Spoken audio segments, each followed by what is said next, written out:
Hello, hi everybody who might be here. Hi, Don't Feed the Bears. I hope you're doing well. How cold is it where you are? Because I'm in Central Florida and it's pretty cold here.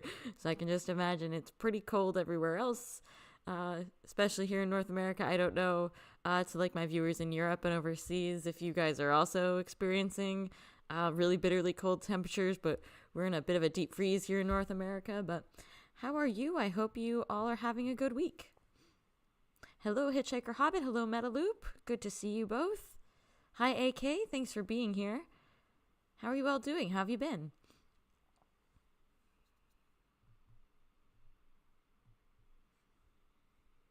Hello, Michelle. Thank you for being here. Good to see you all. I hope you've been doing well.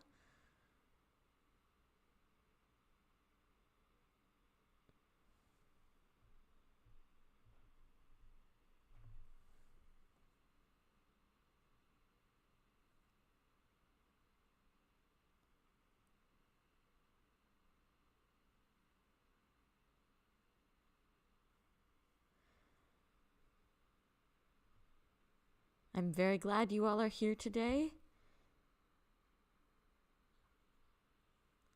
Oh, good, AK. I'm glad it's not too bad. I know kind of nobody is safe from the colds here in North America right now. Let me see what the temperature is here. It was like 32 this morning when I woke up. Let me see. It's gone up to 36. The 36 degrees Fahrenheit. The real field temperature is 25 degrees Fahrenheit. So that's not nice. I was born in Pennsylvania and lived there until I was like 20. So I was used to the cold for a long time, but then you move to Florida and you get really used to the warm temperatures. So I'm still not used to, even though I've been here for a long time, I'm not used to like the hot summers. But I always did enjoy the mild winters, but not so mild this past few weeks. But I can't complain too much. So I hope the rest of you who are in like actual like cold weather locations, I hope you guys are doing okay. Because if it's cold here, I know it's very cold where you all are, and I'm thinking of all of you. My friends back up in Pennsylvania what did they say? It was the actual temperature was in the negatives, not like the real feel, but like the actual temperature. And yeah, no thank you. And my one of my friends got like 3 feet of snow the other day, because she lives up a little bit higher, a little bit higher elevation in Pennsylvania. But yeah, 3 feet of snow. Hello, Javine. Good to see you. Thank you for being here.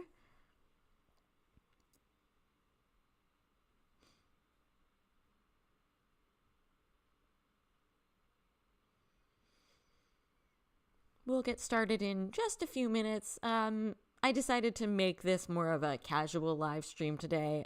If you were at my last one, I was kind of debating. I have a lot of topics that I want to discuss, and a lot of things that I want to do with live streams over the coming like weeks and months. But we still have so much BTS news and, just like different things that I figure we all kind of just can chat about and catch up on, that I figured today would be a good day to just do like another little casual chat, a little bit of almost like a continuation from my previous one that I did to start the year off. So we'll just kind of keep chatting about some of those things.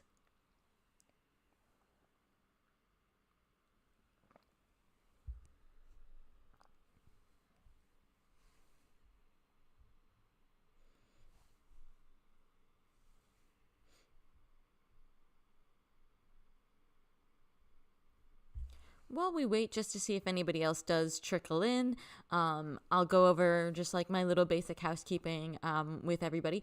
My next Welcome Home BTS video is finally out. Just only Yoongi's Remains, which I am working on right now. It's coming along really well. So I'll keep you all up to date on when that next one is going to be coming out, hopefully relatively soon.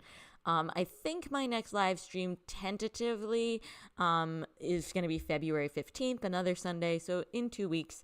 If anything changes with that, I'll let you know. I don't think anything will, but just on the outside chance, I always try and post in like the community section of YouTube, and for those of you on Discord, I'll of course keep you up to date there. But yeah, so that's my next live stream goal is the 15th. That's actually the day after not only Valentine's Day, of course, but the anniversary of when I became Army. So I was thinking it might be fun that day to either just do like a little sort of like fun kind of celebration chat in honor of that, or because it would be very timely for Valentine's Day, talk about the Love Yourself series. I would like, if you were here at my last live stream talking about like upcoming plans for the year, I want to do a video about Love Yourself and how like BTS really revolutionized that concept in their music and like in the way they presented it in their music. So I definitely want to do that topic as a video, but there's also so much to talk about that I'd love to do it as a live stream. So maybe even a combination of those two things, like part celebration, part talking about Love Yourself. So, so yeah, we'll have a little bit of like a fun vibe that live stream. It will be, I think, perfect timing wise. So that's pretty much all the housekeeping on my end. New video, hopefully another video coming soon, and then that live stream. And I will keep, as I said, I'll keep you all up to date with that and everything that's going on with those things. But for today, like I said, we're just going to be chatting. I do want to let you know I actually have 2 chatting screens today. So the first one is just going to be like very basic, like, when I do just casual live streams and we just kind of sit on like a nice little screen while we chat. The other one, I figure a lot of what we're going to talk about today is going to center on the tour, and, talk about news, talk about some of that, because we didn't really get into it super much in my last live stream. And I know that for some people that just might be a topic that you want to avoid. You don't want to hear about it right now, which is totally understandable. So I have this version of that screen. So if the little army bomb is on screen, it means I'm talking about the tour. And if it's just on the plain screen without the army bomb, it means we're just chatting about other things. And this isn't like the reason why I didn't call this live broadcast talking about BTS's tour or anything like that is because we don't have to focus on just the tour. We can talk about all sorts of stuff today, but I do figure that talking about the concerts is it's probably on a lot of our minds. It's probably going to dominate the conversation a little bit. So I do have that little, disclaimer, just if nobody wants to hear about that, you can just kind of keep the live on mute or pop off and pop back on when I'm done talking about it, and I have this screen so we can go back and forth if it comes up again. So hello, Sonia. I'm so glad you could be here. That's great. Thank you. Thank you for being here. I hope you've been doing well.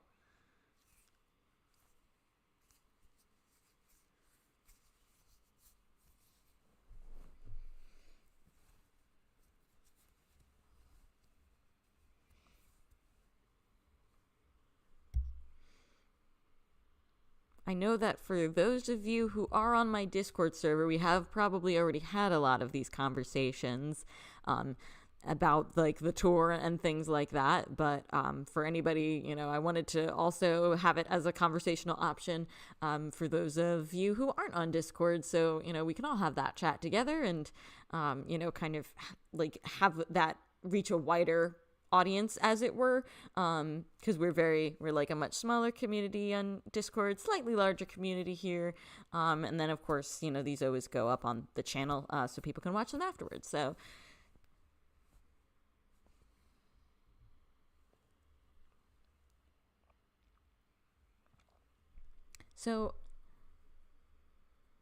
oh, good. Yeah, I'm very glad to hear that, Sonia. Yeah, I know that for a lot of people, because with any concert, with any tour, there's always going to be some level of accessibility issue, whether that is it's in a location you can't make it to, or it's out of, your budget, or you have like physical limitations in getting there. There's always going to be that element of not being able to interact with a concert or a tour.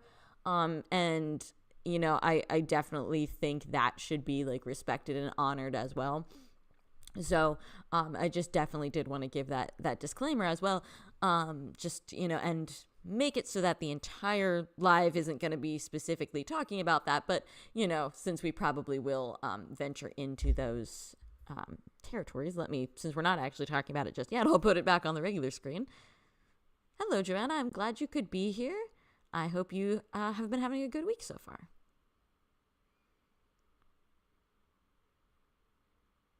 Good. Yeah, I know we've kind of mentioned even before we got like the actual announcement. Um, we've talked about the hypothetical of it. So it's been a topic of conversation for a long time. A lot of us have probably kind of been mentally preparing for it, but you know, it's I'm glad it's not like a sad thing, but I do think that they will probably stream the tour live from Seoul. At least I very, very much hope so. I'm kind of almost in my mind treating that as like a foregone conclusion. So I really, really hope they do. I would love to see like what the tour is, what the set list is. We were talking a little bit about that on Discord of like what we think the songs might be. Obviously we don't know the ones on the new album yet, but like what songs from previous might they tap into. So I would love to have the concert be pre-streamed just to get an idea of that. I always look forward to kind of seeing that. And thank you, Joanna. I am doing well. Thank you for asking. Yeah, I also think, because I know they're also doing a free concert, like I think the day after the album comes out, if I'm not mistaken. And I'm kind of hoping that they do a broadcast of that, kind of like they did the broadcast of the free concert in Busan. Hopefully it doesn't crash Weverse like the one in Busan did, but I think they'll probably have a way that we can watch that, and then they'll probably have like a buy to watch for the concert in Seoul, because it'll be their first one. Their first one in how long? Probably 3 years. 3 years since Busan. Yeah, so if not a little bit longer technically. So I think they'll know that people want to see that. Yes, I found it very exciting to know that they got permission to use the historical sites. That's going to be amazing. Yeah, Hitchhiker Hobbit, especially because I know just for safety concerns, they kind of had to limit the amount of people who were allowed to physically be there in person, so I'm sure they'll want to try and get the one on streaming. I don't know how they're going to prevent Weverse from crashing like it did with Busan, but maybe they've had some technology upgrades since then. It would be awesome if they streamed it on YouTube. That would be great, because I don't know about the rest of you all, and like I admit I don't have I have a smart TV, but it's not like a super new smart TV, and my computer's not too bad, but it's not like the best model of computer, so those might be factors in it. But I have problems with Weverse all the time. I actually just on Friday, they released the video on demand for Jin's concert encore. And so I've been watching that, and just randomly at just random times, it'll just freeze. The audio will still be playing and the video will be frozen, or I will literally have to bump it down to really poor resolution to just make it play. And these are problems I've been having with Weverse forever, and it's just so frustrating to especially now that they've moved away from doing DVD releases of things and it's just digital code, so you can only watch it on Weverse. It's very frustrating to have all those issues with Weverse. So I would love to have other backups and other platforms it can be watched on. Oh, yeah, I like that. Don't feed the bears.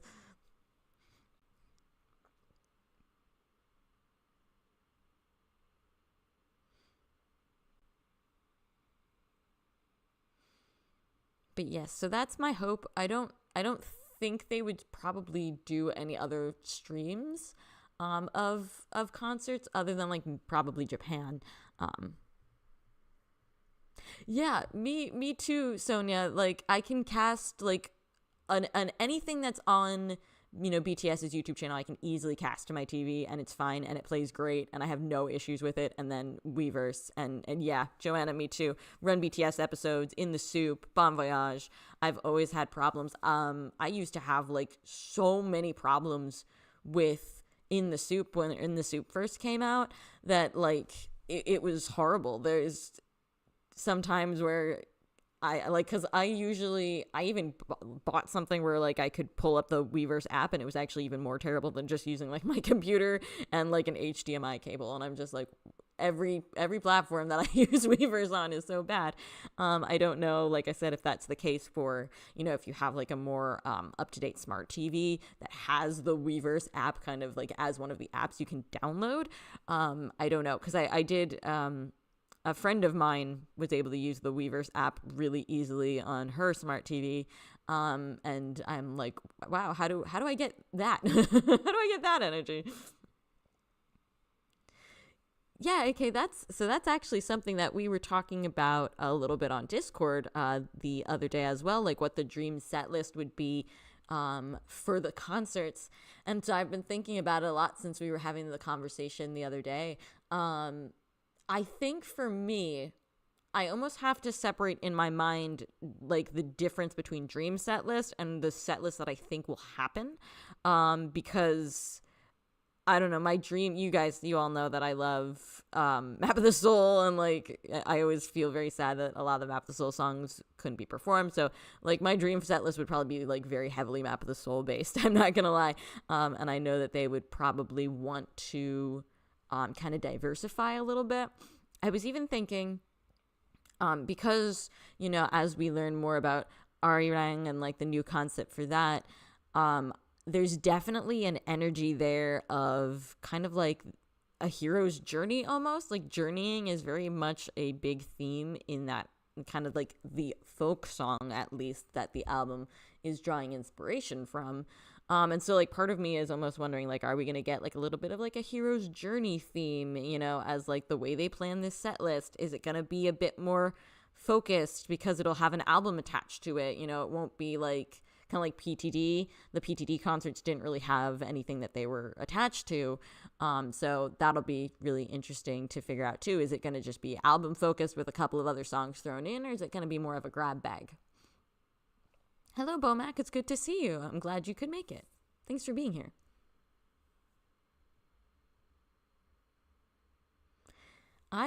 So it's kind of funny, Sonia. I've been thinking that same thing because I believe personally that the new album will have solo songs on it. But part of me has also wondered, like, will that be the case, first of all? And second of all, will they perform those solo songs at a concert, or will they perform other solo songs, like previous solo songs from their previous work?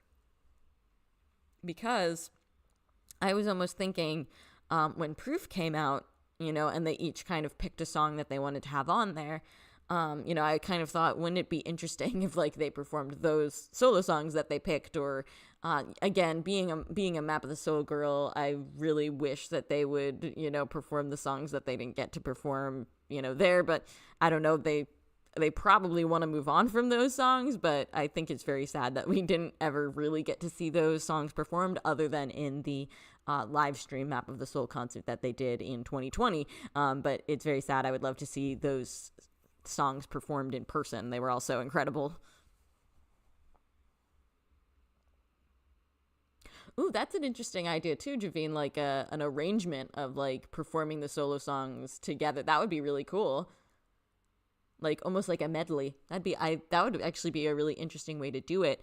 I think the good thing about solo songs, and like I know when they did PTD on stage, they were like, we very much want to keep the focus on the seven of us, which I feel like they'll probably have that same attitude again going into this concert, because again, it's been such a long time and they'll probably still want to be all together. But I do think the benefit of the solo songs is very much a pacing thing. Because, most likely Jin, Namjoon, Yoongi, they probably aren't going to do songs that have like heavy choreography, even probably Tae to a certain extent. And in that sense, it kind of allows them to, kind of catch their breath a little bit. It allows everybody else to catch their breath, whoever's not on stage performing at that time. It gives them a little bit more time for like costume changes. So I do think the solo songs would be very beneficial in that sense, to just kind of give them that breathing room so that it's not, pedal to the metal the whole time. And we also don't know, because we don't have the album yet, we don't know what songs from the album are necessarily going to be like dance heavy. We know that they're practicing choreography because they've told us as much, but the question on my mind is, are they practicing choreography for a song on the album, or are they practicing an older song's choreography for the tour? So that's another question as well. And yeah, Hitchhiker Hobbit, with the scale of the tour, with how long they're going to be going, and some of the back-to-back cities. I mean, they've even added some stops since we got that initial announcement. So it's going to be, and I think they paced the tour out really, really well to give themselves some breaks in between stops. But, there's no denying that there's going to be a lot going on, and they have a lot of concerts. So I do hope that even if it's not solo songs specifically, that they have worked in some time for breaks and some time to catch their breath a little bit.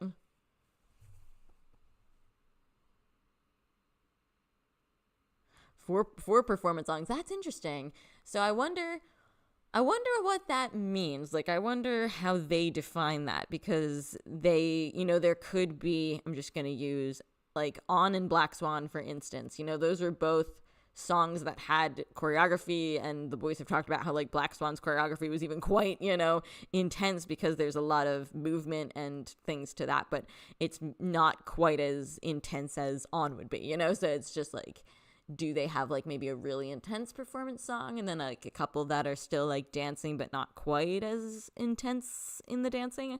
I guess we'll kind of be able to judge better once we actually have the album itself. But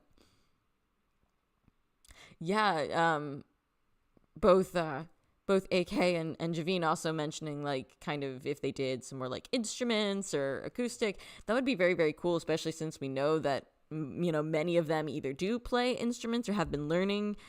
Jin did the piano in his concert.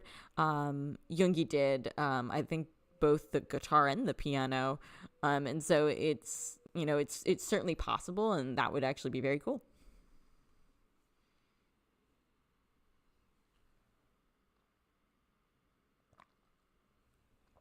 The other thing that I always kind of find interesting too is when they take songs that we know have choreography, but then don't do choreography versions of them. There's a lot of examples of this, but the one that comes to mind for me is the way they did Boy With Love in PTD on stage. We know that Boy With Love has a choreography. We've seen it performed many, many times. But when they did it in PTD, they kind of just sort of just vibed with it instead of actually doing like the dancing. So that's always an option too, of like, there's a song but we're not doing the choreography. And that's also very true of like when they do the BTS medleys of previous title tracks, they don't always do the actual dancing for those songs. They just kind of sing them and kind of go about the stage. So that's an option too. For me, in terms of dream, what I think and would kind of love to see happen, not counting my desire to see Map of the Soul, of course, but I do think we will get some of those Map of the Soul songs. I do picture we would get in some capacity, even if it's like I said just now, kind of like not the choreography version of On, if it's more of like a casual version. I think we'll probably get Black Swan. I definitely think we're going to get Spring Day in some capacity. I just really feel like the boys have been alluding to Spring Day a lot. The fact that the new album comes out on the spring equinox. So I definitely think that will be a part of it. Joanna, I agree. I would love So What. Jin doing it in his concerts just reminded me of how fun, So What can be, and the energy of So What can be. I miss that. I would love to see Anpan Man. I think Anpan Man kind of fits the energy. Like I said, if I'm almost getting like a hero's journey vibe and idea from this concept, and so I'd love to see some of the songs that fit that notion of like BTS's own unique brand of what the hero's journey would look like. So some songs that also fit that are Make It Right, Boy With Love. I even think you could argue Dionysus kind of fits that a little bit. So I'd love to see some of those.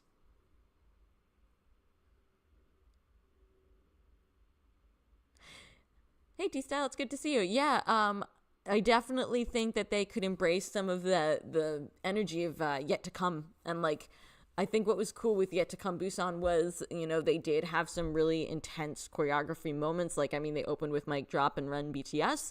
So it's like they were really establishing the choreography and that, those choreography skills right away. But then they were also able to do some more casual songs, or songs that maybe would have choreography that are a little bit more chill now.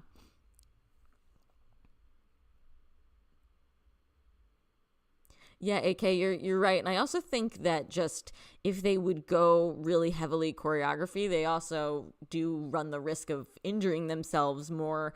And then that's a logistic issue for this long of a tour as well.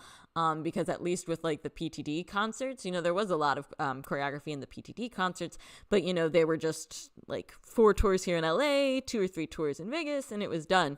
Whereas this is going to be tour after, I should say, stop after stop after stop. So, they definitely, I think, would want to come up with a way to manage their energy and minimize the risk of hurting themselves, getting injured.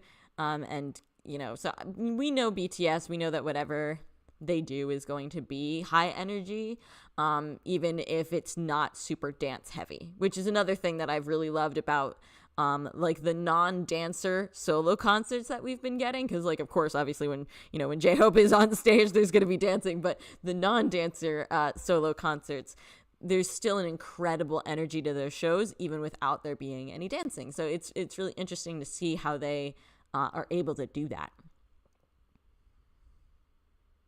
I agree, Joanne. I'm looking forward to what the story is that they want to tell, both with this album and with this tour. We still don't have a lot of details, so I'm sort of waiting just to kind of see what we get. But what we've, like, the hints that we've gotten so far, I really, really like. They really make me, very optimistic for this.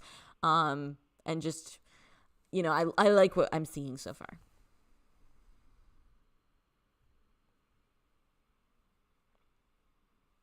Yeah, when you say it out loud, more than 70 shows, and we still have more that's going to be announced in 2027, it's almost overwhelming. And it's an interesting experience for those of us who became ARMY like in 2020 and on, because we don't really have anything to compare this to. Like, for me, becoming ARMY, like, right around the time that Map of the Soul 7 came out, I was going to go see them for the Map of the Soul tour concert that was going to be here in Orlando. But, with everything being canceled, I never even got a chance to really wrap my mind around it. It's like I got tickets. I actually got tickets on the secondary market when I was buying tickets for that tour, because I was still so new to everything. And it's like, by the time I had tickets, within like a few weeks, it was canceled, so I never even really got a chance to think about it. And then all the other concerts that we've had since then are either live stream concerts, or they're like not full tours like PTDLA, or if they are tours, they're like the member solo tours, so it's like we've been living in a very different experience. And so the idea of imagining a full OT7 multi-stop, multi-country tour is like almost a lot to take in.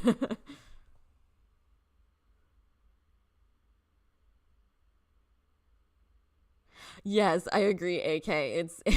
It's both, it's kind of exciting, it's like, this is what we've been waiting for so long.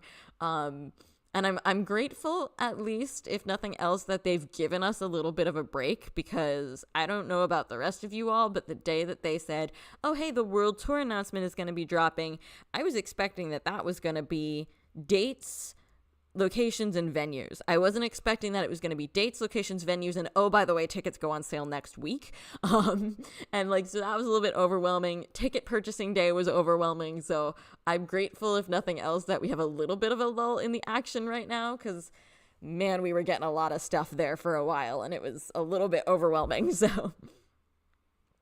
But I do look forward to getting more information. I really want to hear more about the album. I want concrete dates for, when things are going to be happening in relation to the album. Like, are we going to get pre-release tracks or anything like that? Like, what's going to happen when? So, but for now, letting my brain kind of reconstitute, because my brain's been a little bit melted.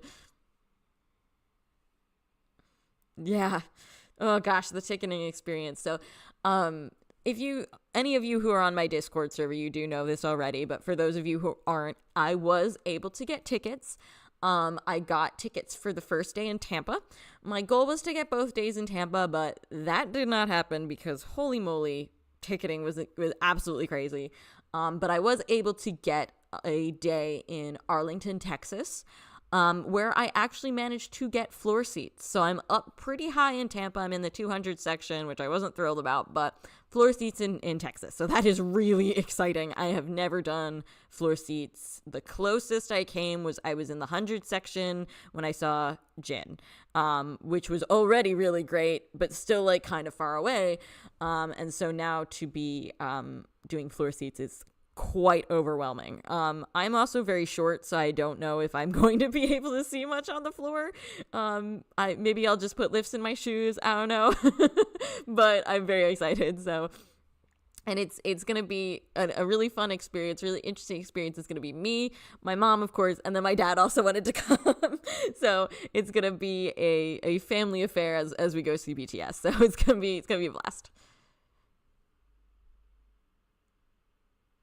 I agree, Bomac. Yeah, I was actually just thinking about the Map of the Soul 1 concerts as well. And, you know, for whatever reason, it just came into my mind thinking about how, like, emotional Jimin got at the end of that concert and, you know, just how visceral that emotion felt and how sad it was for everybody to know just, like, it just kept going and going and going, and it was like you could never make any plans, you know. And obviously those of us who were able to ride out the pandemic in safety and not be, you know, affected by it in any way, shape, or form, we were definitely the lucky ones. But it was still very frustrating to watch that just for a whole year plus that, you know, a whole year plus that they couldn't really make any concrete plans, and, you know, I know that hurt them. So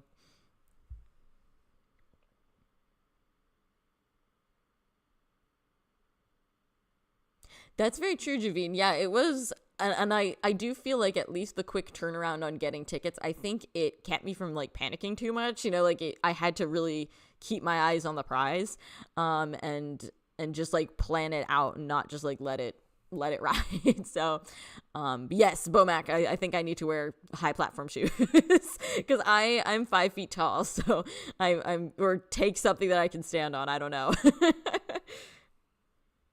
Yes, Sonia. Yeah, my parents are going with me to both shows. So that'll be a fun experience. I will say though, buying 3 tickets was stressful, like, because I don't know if anybody else ran into this with Ticketmaster, and I was dumb. I should have just bought 4 tickets just to keep, you know, just to, and then like sell the fourth one just to keep on schedule, because trying to buy 3 tickets on Ticketmaster is like one of the worst experiences I've ever had in my life. They won't let you buy 3 tickets if there's going to be a seat next to you that's empty, which is really weird because I'm sure that somebody buying 1 ticket would come along and get that.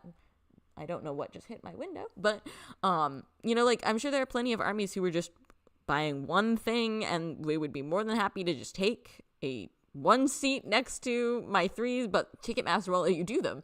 So, oh my gosh, that was like an extra layer of stress of trying to order 3 tickets and Ticketmaster rejecting them if it didn't like where we picked. It was horrible. AK, yay, I'm glad that you were able to get some for Vegas. But yes, I completely agree with you. Absolutely draining experience. I was so exhausted by the end of that day. The ticketing for Tampa was at 9 a.m. Eastern Standard Time, so I woke up at 8 a.m. And I'm a night owl. Anybody who's in Discord knows I'm a night owl. You usually still see me there at like 3 o'clock in the morning, my time. And, you know, and a bit of an insomniac as well. So I'm just kind of like always wired to stay up late. So I tried to go to bed at like 1 a.m. ish. Couldn't fall asleep. Finally fell asleep. Got maybe 3 hours, 3 or 4 hours. And then I spent the next 8 hours of the day ticketing. So I literally spent twice as long doing ticketing related stuff than I did sleeping because I was checking out other cities and making other plans. And then it was like the Texas sale wasn't until much later in the day. So it was a stressful day.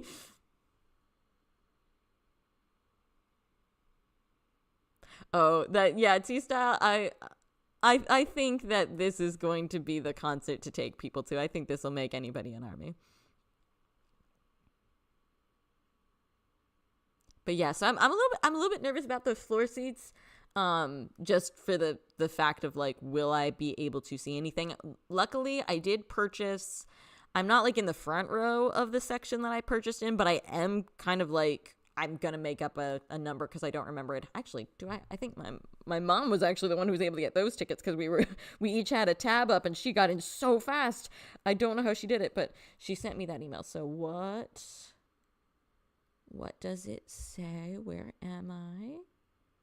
Yeah, so we are like in the 8th row of the section that I purchased in. So like not near the front, but not too bad. It's not like we're in the back of that row. And we are on the end seats for that row. So my hope was that maybe if I'm on the end, I could kind of have a little extra space. I don't know. We'll see. Whatever the case, I'm glad that I have, even though I'm not thrilled at how high the seats are in Tampa, I'm glad at least that we have that one first. So it's like we have a more bird's eye view of the concert, and then, we can see it again on the floor and see how that experience is. So that's going to be very exciting.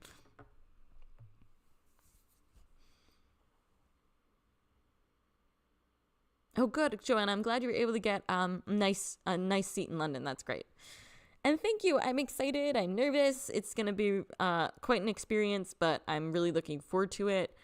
That was honestly, I don't know how the rest of you all feel and like I said, I don't know if my experiences, because I only did the PTD concerts and Jin's concert, I don't know if I can really call myself like a veteran of the ticketing experience, but for me that was like that was the worst ticketing experience I had out of the other concerts. Jin's concert was not bad for ticketing, and even PTD LA for the craziness definitely didn't have that type of absolute insanity. That ticketing for this concert was so bad. Oh my gosh. No, I don't have like soundcheck or VIP or anything. Those I were pretty much like gone before my very eyes. But yeah, I mean, I've definitely experienced in terms of doing the other ticketing experiences. Definitely I've seen that experience of like, oh, you have seats and they're gone, or like they disappear before your eyes. But I've never had the experiences that I've had with Ticketmaster with any other concert. My browser kept freezing. Like, I completely missed out on day 2 for Tampa because just like the browser kept crashing, and I'm just like, I've never experienced this before. It literally just kept physically freezing itself. And then just like every time you'd select tickets, like I said, Ticketmaster would either reject it because you had an empty seat next to you, or you'd try and check out and it would be gone. It was so laggy. Oh my gosh, it was horrible. Yeah, Sonia, I'm really excited about Tampa Day 1 because it is the one that's kicking off the US dates. I was really hoping to be at the first day of Tampa for just that reason, so I'm very glad about that. Obviously, I would have taken day 2 as well, but was very happy to be able to get the day 1 tickets for that. That was very exciting.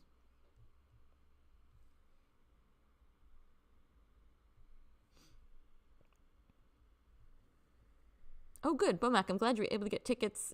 Yeah, it's nice to have backup options. So even though you couldn't get it in London, I'm glad you're able to get it in Paris. That's really great. Yeah, Army is much bigger, and Ticketmaster is, I don't think, equipped to handle this. It's always kind of very funny. I feel like a lot of places know that BTS is going to be popular, but then they're surprised by how popular BTS is. It's just like, yeah, it's almost like this band is famous or something. Crazy how that works. Hi Butterfly, I'm glad you could make it. That is so exciting, Javine. I'm so glad you were able to get tickets. That's great. And talking about the size of Army, it's kind of funny. So I was doing all of my ticket buying on the Army presale. And then out of curiosity, I was checking some things out for general sale, and I pulled up one of the locations back up north, like the one in New Jersey, because that's not too far away from where I lived when I lived in Pennsylvania. So just out of curiosity, I pulled it up on general sale day. And I admit I was a few minutes late for the queue because I was just curious. So like instead of being in the queue at 11 a.m., I was there at like 11:02.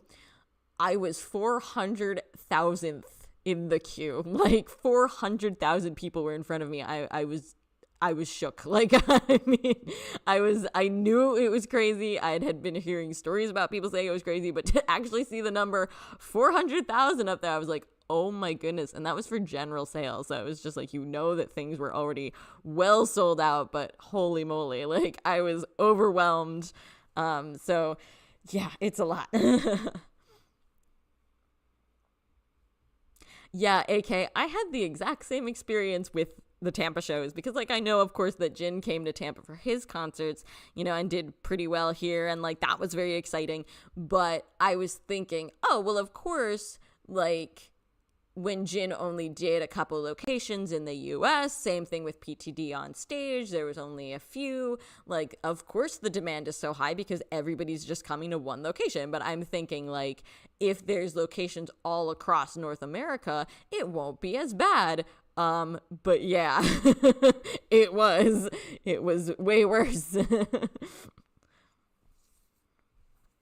But yeah, definitely was not expecting. I definitely underestimated the demand, especially the demand here in Florida, because I was thinking with the Texas shows and some of the shows back up north, like New Jersey and Chicago, they added Foxborough and Baltimore, which are locations they haven't been at before. I'm like, oh, okay, so there won't be as many people who have to come down from up north. There won't be as many people who have to come from like the middle of the country. The West Coast is probably going to want to do the two locations in California or in Vegas, and then Florida should be okay, right? No, Florida was absolute war. Like, it, oh my gosh, like the struggle was real.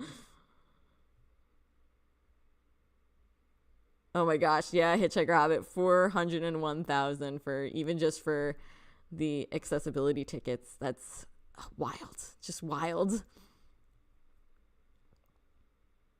Yeah, Javine, I had seen that thing about saying there were 1 million people in the queue, and I didn't know if I actually believed that until I went to that New Jersey queue on general sale and it was at 400,000. And I'm like, okay, suddenly I am starting to believe these numbers a lot more, because I would not have, if you had told me 400,000, I wouldn't have believed it if I hadn't seen it with my own two eyes and taken a screenshot. Like, it was intense.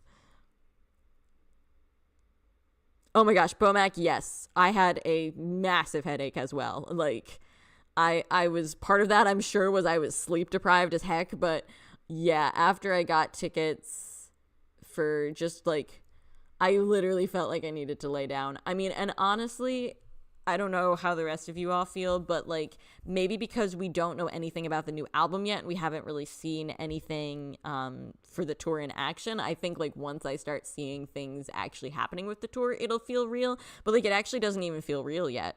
And even knowing that I have the tickets, even like looking at those emails, even talking with people about it, it still doesn't quite, it's not registering my brain just yet. But I'm sure it will be. I'm sure it'll hit me unexpectedly.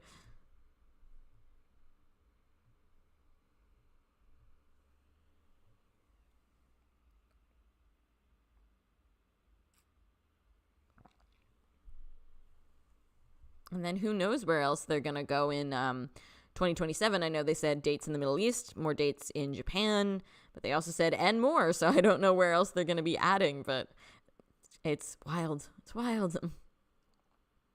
Yeah, Joanna, yeah, it's the amount of kind of like faith and goodwill of just being like, hey, we don't know what this is, but we know we like it.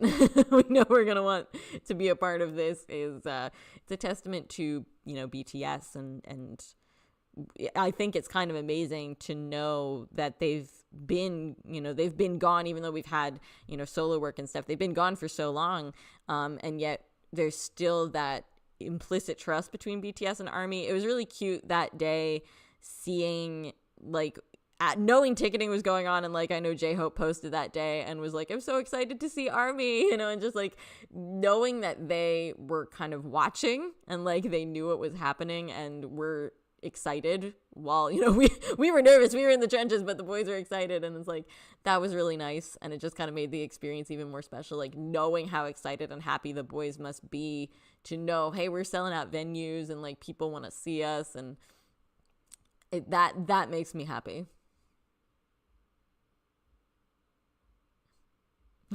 AK, you're not alone in that.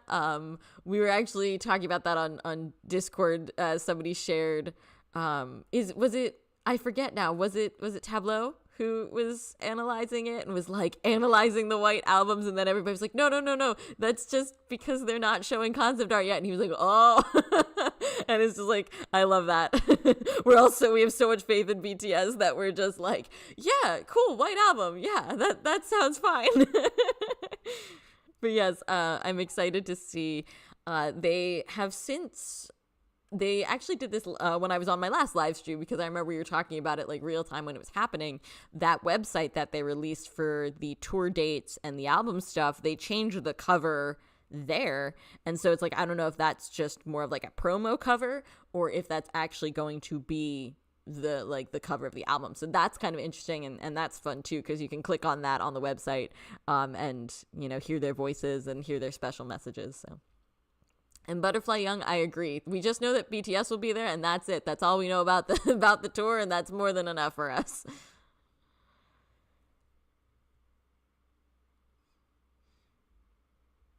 And I love the idea, even though I think the anticipation is kind of killing us all. I do love the idea of, we don't have any real information, like you said, Joanna, for the album. We don't have concepts yet. And that's really interesting, to be like buying an album with no idea of concept other than just this very basic audioing idea. And even that's a kind of a vague idea. And so I think there's a lot of room for, interpretation, and a lot of room for just kind of whatever comes our way is going to somehow fit this. And I just think that's really cool and exciting too. So still a lot of, anxiety and anticipation, but hopefully we all get to enjoy the process.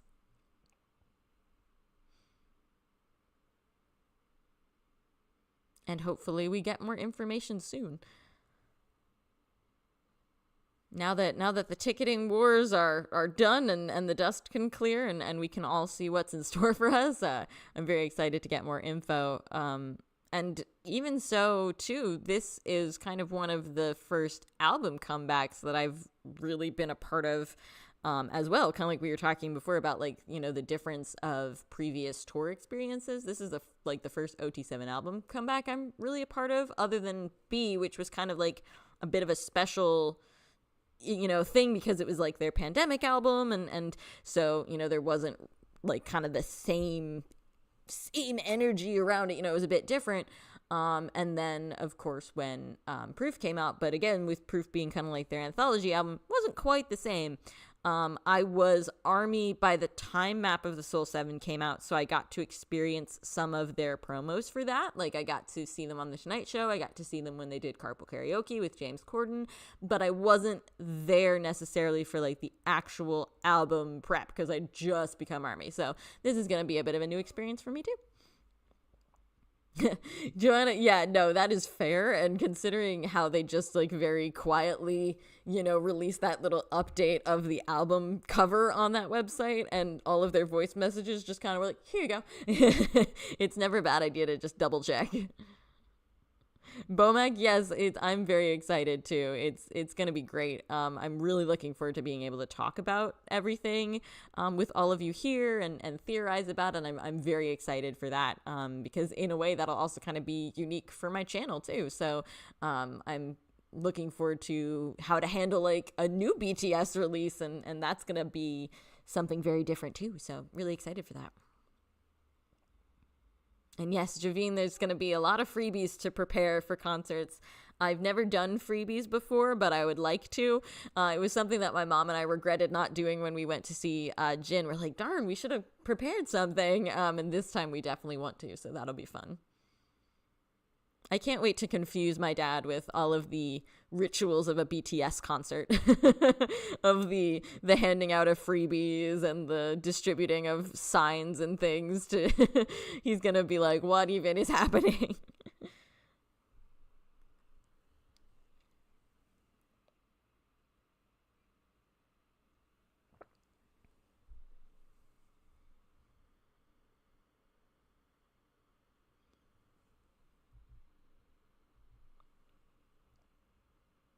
And to all of you who do usually make freebies, you'll have to say if you have your ideas of what you're making yet, you'll have to let us know. And maybe if you're, kind of, used to doing this and you have ideas like, hey, this is something you can start off with, that's like a really nice, easy to make freebie, let us know, especially me, because I'm not like a super arts and craft type of person. Like, I wish I was, but I don't have the skill. So it's like, well, I need to come up with something nice and easy. Okay, so yeah, I've shared a lot of BTS songs with my dad, and there's a lot that he has like adopted on his own personal playlist. So he definitely, he knows a lot of songs. He knows, like some of the basics of BTS from listening to me talk about them for years. I don't think he knows, like, my mom and I were joking that we're going to have to send him to BTS boot camp so that he can identify everybody and things like that. So we are thinking that, and he watched when they released the PTD concert on Disney Plus. He watched that with us, because it was kind of like, oh, this is fun. This was my concert. So he watched that.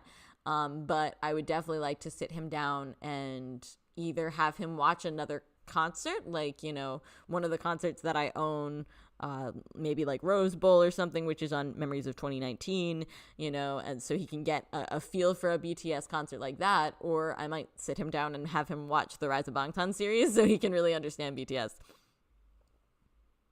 Hitchhiker Rabbit, that is smart. That's I like that you've been getting ahead of the game on that. Yeah, Sonia, I have to check bag restrictions for Tampa, but I was reading some of it for, what you were and weren't allowed to bring. So the only good thing about Tampa, at least, would be, I don't know if we'll take our car to the stadium itself, but we will have our car. So that'll be nice. So that way I don't have to like live out of the clear regulation sized bag the way I've done at other concerts, which has been stressful. PTD, when I did PTD LA, I think I literally took like a small overnight bag because I was literally only going to be there overnight, and then like I literally put the souvenirs that I bought in the clear bag that I had taken to the concert. That was like my additional extra bag. So it'll be nice to be able to put things in our car and not have to live out of a suitcase quite as much. And then when I go to Texas, that's a different story, but that's not until August. So I'll cross that bridge when I come to it.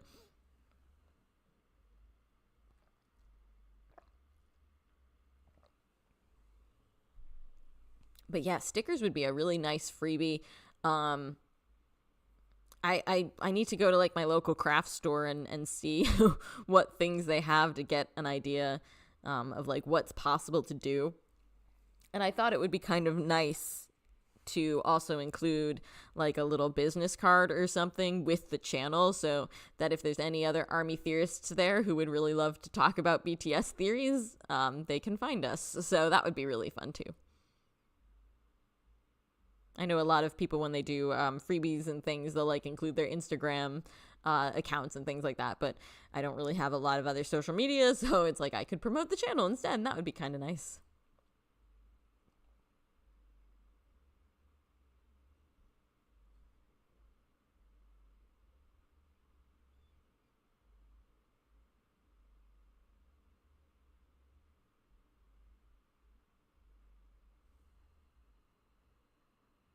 I have no idea what's even going on outside of my house right now. I think people are outside, but it is 36 degrees out or whatever I said before. Why are you outside? Hang on, let me look. I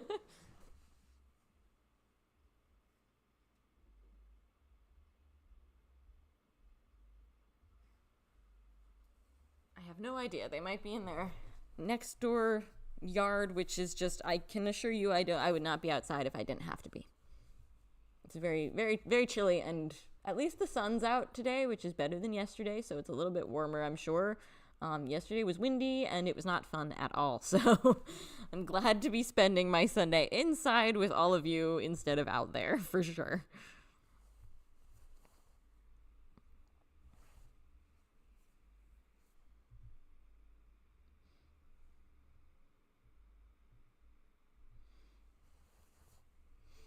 So, other than some concert related news, um, what other, has there been any other news that I missed since last time? I know, like we said, we had a little bit of some updates with like getting kind of that new cover art, for lack of a better term, on the website, and the fun voice messages.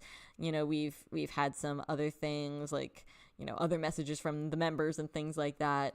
But otherwise, I don't think we've had too much in terms of like any more album announcements. It's mostly been tour related stuff still, I think.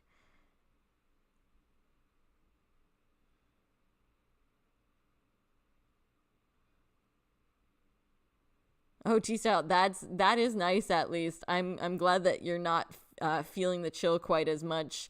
Um, I don't. I think whatever hit the Northeast now came down to Florida, and it's definitely not as bad as it is up there. Don't get me wrong, but it's not fun. We're not happy. We're not vibing. Oh, yep. That's one too. Hitchhiker Hobbit. Yoongi's Instagram post the other day. Do you guys have any ideas about what you think he is, what he was referring to when he says filming? Do we think it's like pictures, a music video? I don't know. It was a pretty, bare bones photo, like just enough to get us speculating and set our imaginations on fire, but not a lot of like information for us to really go on. But it was really interesting. And it kind of reminded me of, I think a few months ago, he posted a photo that kind of almost seemed like it was in a similar-ish location, like, and also made it seem like something was being filmed there. So yes, he looks very good. It's really good to see that. I'm glad to see him again after, so long. It's nice to see him on the OT7 lives, or when he did like just his own live. It's just good to see him again.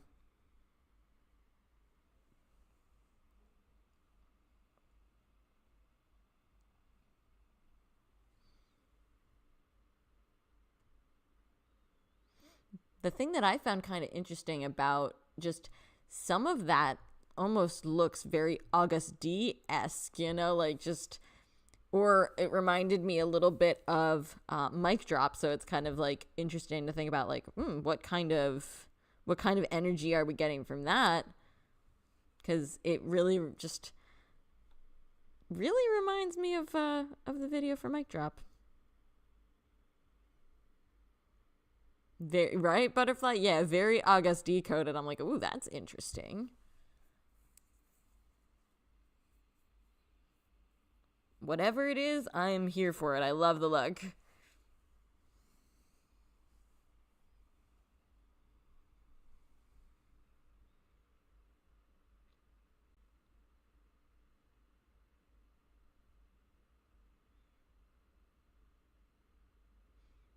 And, it does kind of make me wonder, too, about, this is something I've been thinking about probably since we got, like, the announcement of the album title and such, is because the concept, I think, has so many different places you can take it.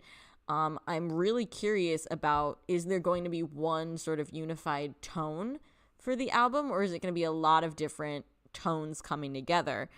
Because in some respects, I feel like that's kind of how Map of the Soul 7 worked. There's a lot of different tones in that album. There's a lot of, it almost progresses through a story. I think there's almost like 3 separate sections of that album.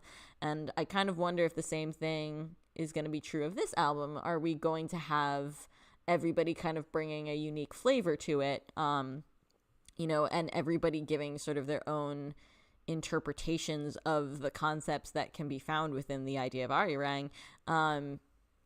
So maybe are we going to get, somebody has maybe a more lighter song and somebody has a bit more of a dark song. It's going to be really interesting to see that contrast. I would love to actually kind of see that contrasting of emotions, because I think that would be a good way for everybody to sort of showcase their own ideas. And that would be kind of nice. I think that would be a good way to bridge the solo era and the era of now, while still kind of keeping it BTS. It's like, how do we all feel about the same topic would be kind of interesting.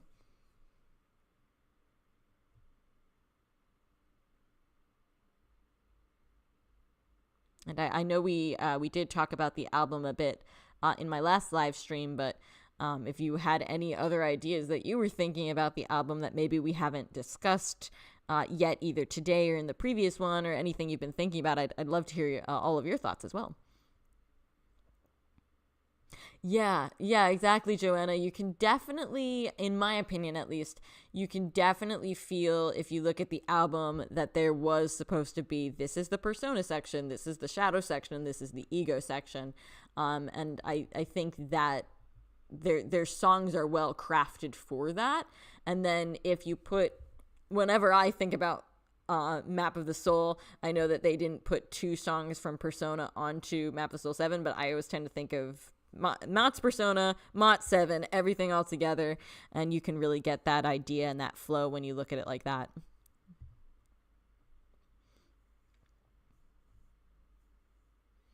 Yeah, it would be interesting to see it be kind of more of a consistent release, more of like a start to finish, this is one album, one idea. Um, so that would be very interesting. And yeah, I think I'd love to get the idea of individual perspectives to the same theme. That would be really interesting. Because it is very interesting, they all went through the same experience, but it was different for each of them because they were in different locations, they were doing different things, and as unique individuals, I'm sure they all had their own unique struggles and things that worked and things that didn't work and their own unique perspectives. And so it'd be kind of really interesting to hear, it's like, where are you all at mentally and emotionally after that experience, and what do you each want to say, and how does that contribute to the overall like BTS message, and how does it contribute to your overall message? I think it's going to be a really interesting combination. Javine, I think I'd really love if it was like Wings. Um, Wings is interesting because of the solo songs, and like they were very much kind of trying to tell a story and sort of follow that theme. So there is very much of a concept album feel to Wings. So it is kind of interesting of like, what will this album be? Will this album be telling a unified story? Like, so I can't wait. I'm looking forward to just like even a track list. I remember their most recent OT7 live when they were like, nope, we're not saying anything. And Army was like, well, the track list has been revealed, so you can tell us the track list. And they're like, nice try. We're not falling for it. But I would love to even have the track list.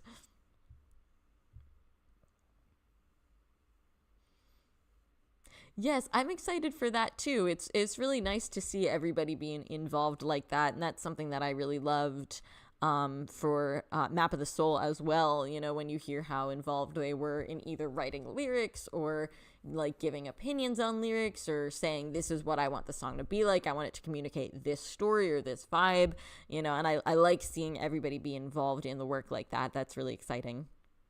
Also, welcome to the live stream. I hope you have been having a good week, and thank you for being here.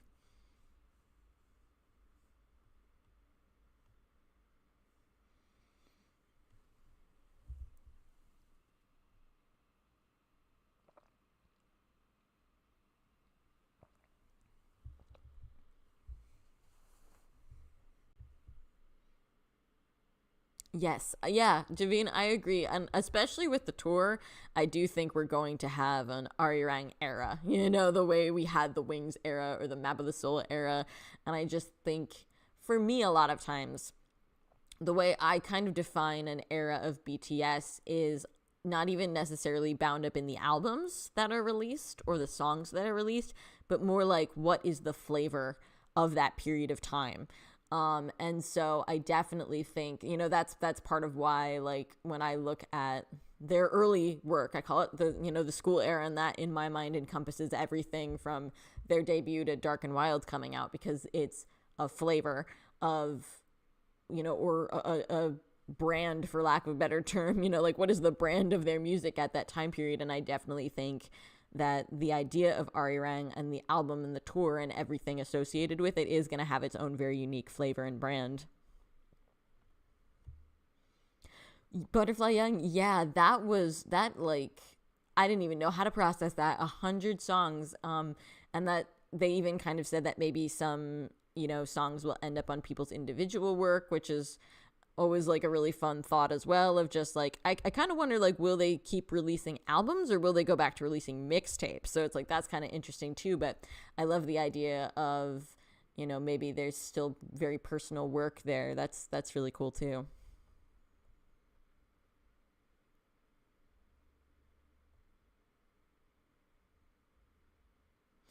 Ooh, yeah, that's a really interesting thought to style of like, you know, the vinyls, the individual vinyls having like a bonus, something bonus for each member. That'd be really cool. I like that idea a lot.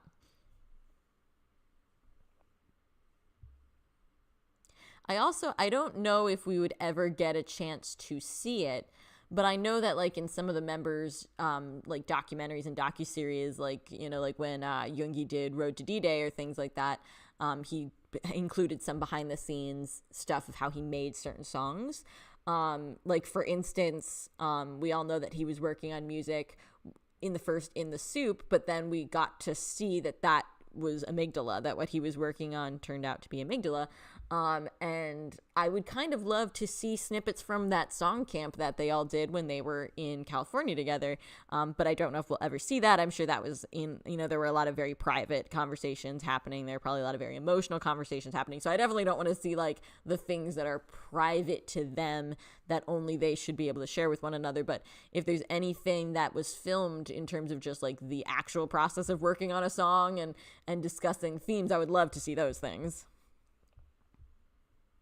That's a really good point too, Bomac. Yeah, since they do have so many songs, it's like they can definitely release things, you know, and I also okay, all right. So I don't know how you guys feel about this. I don't know if you've had any similar thoughts, but I personally think that there is going to be, and I kind of mentioned this in my last live stream a little bit.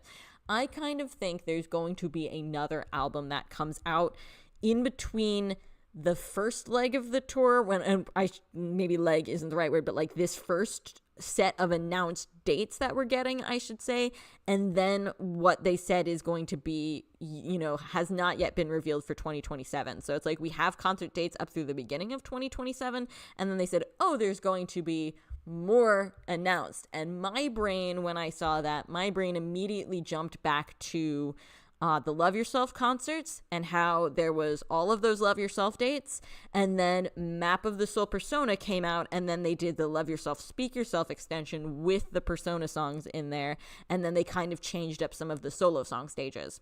Now, I know that in 2027 there's going to be a lot of locations that they still haven't gone to. They're going to, like I said earlier, they're going to be hitting the Middle East and Japan with more concert dates at that time. So I don't know if they would switch up the concert for those locations because those locations won't have had a chance to see the original concert yet. But I still am kind of thinking, especially with how many songs that they had, that there might be another album, you know, a smaller album, kind of like Mott's Persona was only like 7 songs, but I could definitely see them releasing a second album, you know, whatever shape or form that would take. I could definitely see another album being released and then adding a little bit of an extension onto the tour to also do those songs. So that's my thought. AK, yes, I feel the struggle. There's so many different versions of this album, and I don't know. They're seducing me with the beautiful colors of the individual vinyls. I'm like, don't do that. Don't make them so beautiful. Yeah, T-Style, I could see a beginning, middle, and end as well. Yeah, I could definitely see that, especially depending on like what the story is going to be that they're crafting, you know, and how much I just feel like they probably have so much to say. It's been so long since they've been able to do group music. So much has happened. It's been a long time. And I just feel like I'm really curious to see how their emotions are put into music and how their story is put into music. And I want to see what they craft with that. And I want to see what happens to those other songs that weren't chosen. That's kind of what I'm thinking too, Butterfly Young. I'm thinking that there might be an EP coming out. So it would be kind of interesting, you know, and will Arirang be the beginning of a series, or is Arirang going to be more of like a standalone and then we get another sort of series? You know, there's so much that we don't know yet. And it's fun to speculate. As we say on the Discord server, it's fun to clown.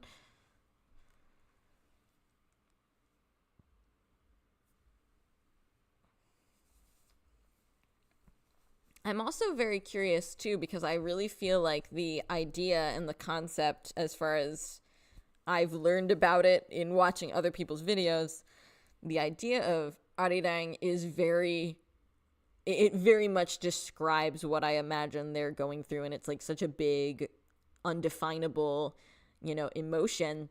And I love that idea, and I know, of course, about Han, and kind of like that being a very undefinable emotion that's very central to Korean culture. And now I know about arirang being like a folk song with all of these multiple meanings and all of these multiple emotions. And I just want to know if there are other sort of ambiguous things that they can draw from like that, because I just love the idea of these things that mean, that are kind of part of a shared cultural legacy, but mean different things to different people and mean different things in different situations. And I'm just kind of like obsessed with that ambiguity. And there's just kind of something beautiful about these like really big, undefinable emotions, and like the terms that are used to describe them. So I'm very curious if there are other things like that they could draw from, because that would be really, really cool. And I don't even know if they would have to necessarily be strictly Korean versions of that. I feel like Korean seems to have that a lot more than we do, as an English-speaking American. There's not a lot that we can draw from that really reminds me of that. And a lot of times when we do use those things, we draw from like other languages or other cultural concepts to talk about them, those weird undefinable emotions, like deja vu, for instance. We're pulling from another language and another culture to describe that feeling. And I just feel like it's more prevalent in Korea and in other cultures than what I'm used to here in America. And I'm so obsessed with the idea, and I'm curious if BTS is going to pull more from those kind of more abstract concepts to describe really broad overall themes, which would be really, really cool.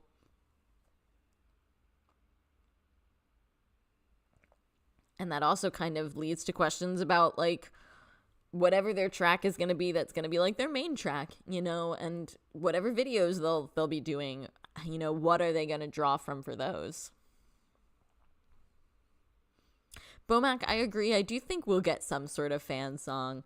I know it's probably going to make me cry buckets, whatever it is. AK, I would love to see that. That would be really cool. Like they would do for performances of Idol. That was always very, very neat.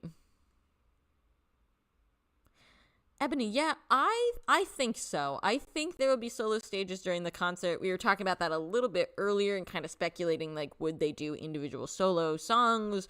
Would they do almost like a combination of like, almost like a solo song medley, so that like they can combine, solo songs into one performance and still kind of be, embrace the idea of solo and group at the same time.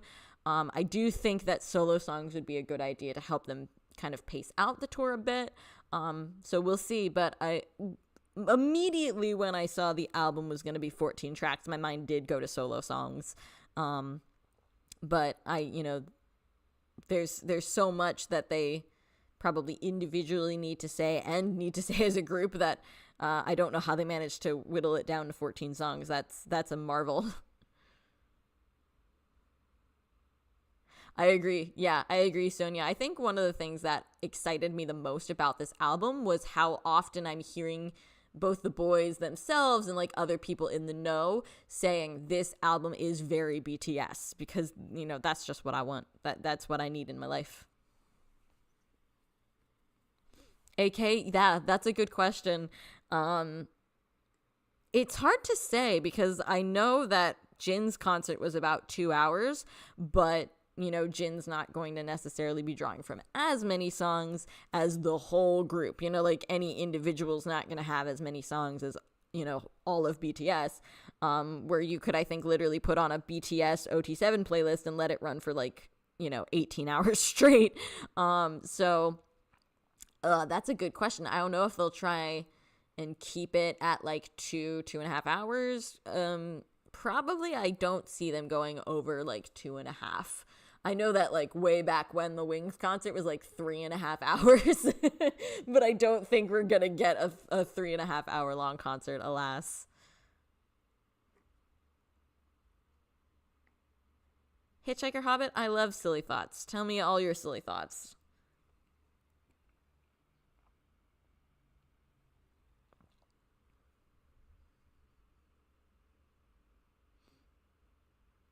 Butterfly Young, that's a good point too. I've been wondering the same thing myself. It's like, you know, kind of interesting to think about set design for something that is 360. It's like, are we going to have set design? Or is it going to be more just the performance is going to speak and there's not going to be as much set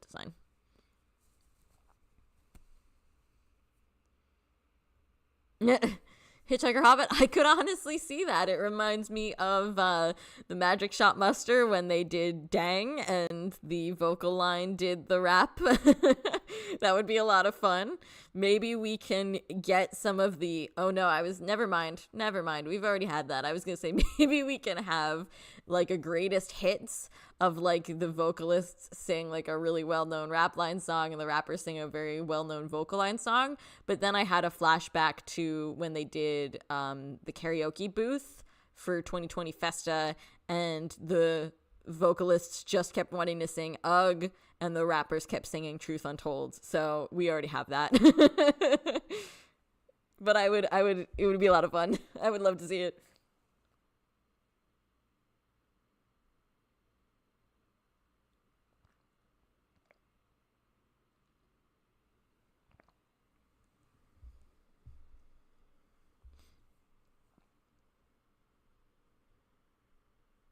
I wonder too, and I know I'm getting very far ahead of myself because it's not for another 4 months, but I've been thinking about Festa too, and it's just like, what's Festa gonna be like? Especially because their concert in Busan is going to be on their anniversary. So like, what's that gonna look like? I'm so excited.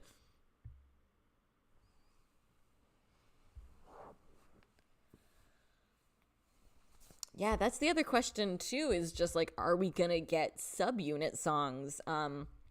Because again, my mind kind of went to Map of the Soul when they announced this album and said 14 tracks. My mind immediately just jumped back to Map of the Soul 7, and there's subunit songs on that. So it's just like, are we gonna get, because we've had this conversation before, I think we said it my last live stream, that wouldn't leave a lot of OT7 songs if they did 7 solos, a vocal line song, a rap line song, and then subunit songs. That wouldn't leave, especially if they did 3 subunits, that would already take us up to 12 songs, and then there'd only be 2 OT7 songs, and that doesn't seem like enough. So I don't know.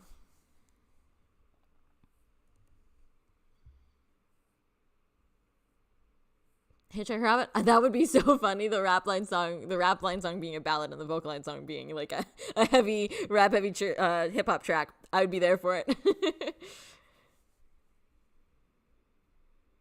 Honestly, Hitchhiker Hobbit, that is very, very smart to have already booked off Festa weekend.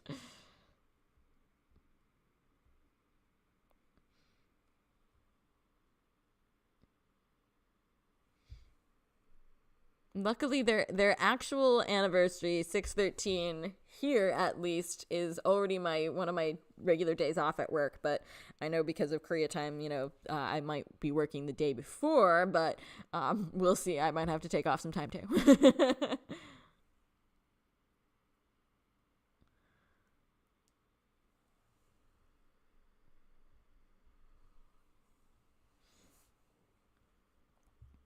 Yeah, I admit I am very torn because it's like I would love to hear their ideas for solo, like what are their solo feelings about everything they've gone through, but at the same time, yeah, that wouldn't leave us a lot of room for OT7 songs. So I don't know. I'm very torn. I think I'd honestly be happy with either. Um because I think there's merit to both options of like just OT7 songs versus a little bit of everything.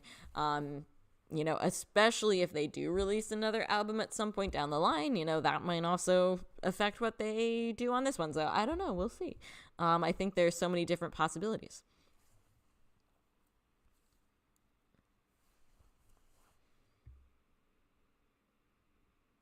And, maybe they will focus more on OT7 songs for this album, and they'll say, if you want to do another solo album or a solo mixtape, that will be where your solo stories go. I don't know. That would be nice too.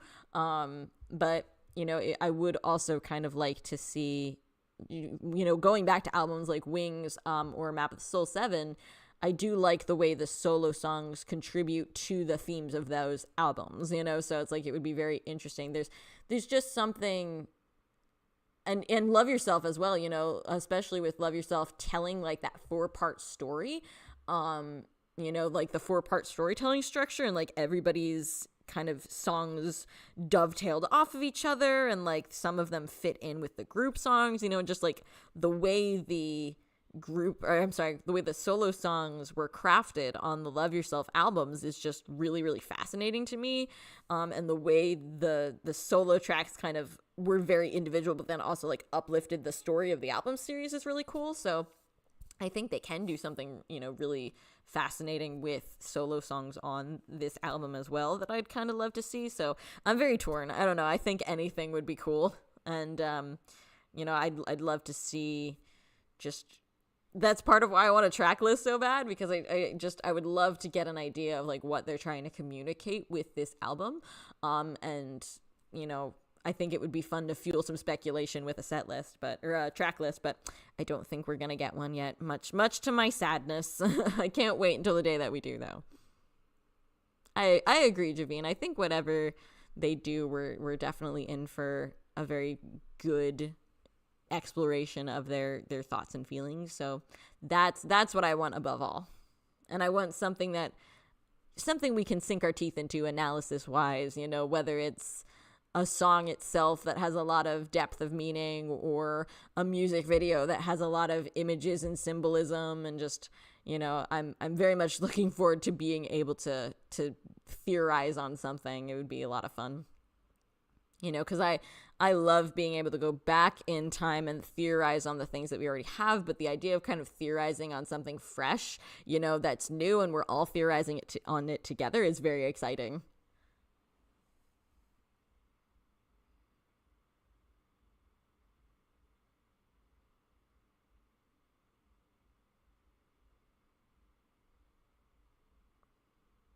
I also kind of selfishly hope that when the album comes out, because I know they're going to be hitting the ground running almost immediately, but I would really love another album breakdown from Namjoon, because there's so much information that you can get from those breakdowns, and to just hear about how the songs were crafted and what they mean and things like that. So it's like, I'd love another album breakdown.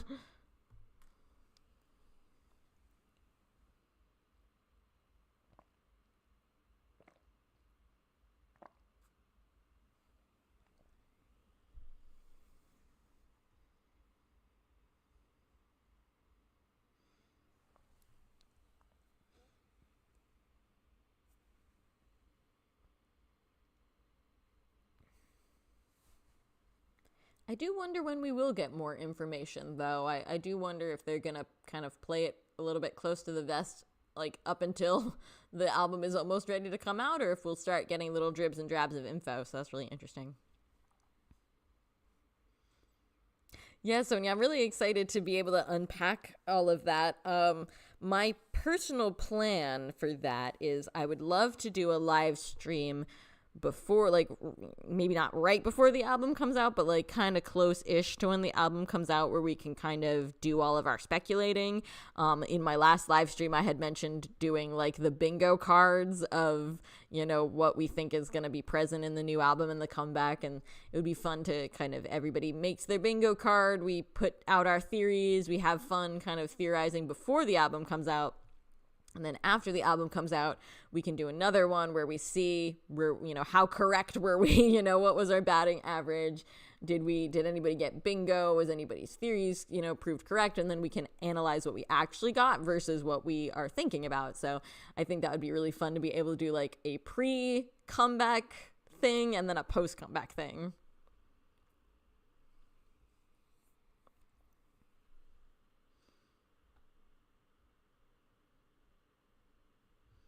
Yeah, it's hard, AK. It's weird for me because of when I became ARMY, because I became army not knowing that BTS had a new album coming out. And so I was just like minding my own business. And the next thing I knew, they were on every talk show, you know? And it's like, so I was brand new and wanted BTS content. And here was new BTS content. And I could just dive in.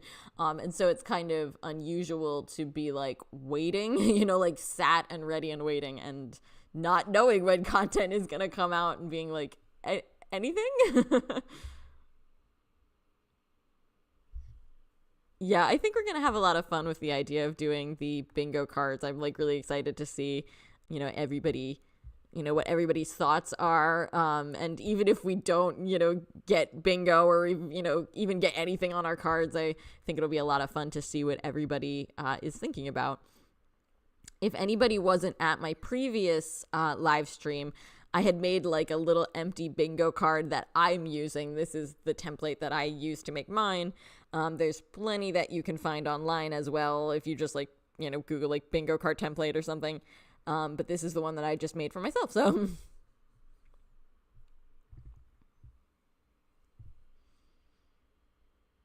yeah, I'm really hoping, and again, I know they have a very, very stacked schedule, so I don't know what they'll be able to do when, but I would love to see some like a classic OT7 promotion schedule. I'm actually really hoping to see them on the Tonight Show.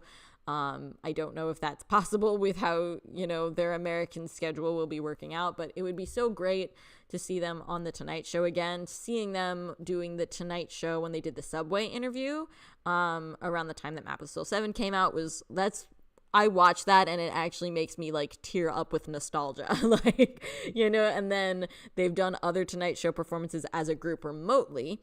And then of course they've done solo promotion on the Tonight Show.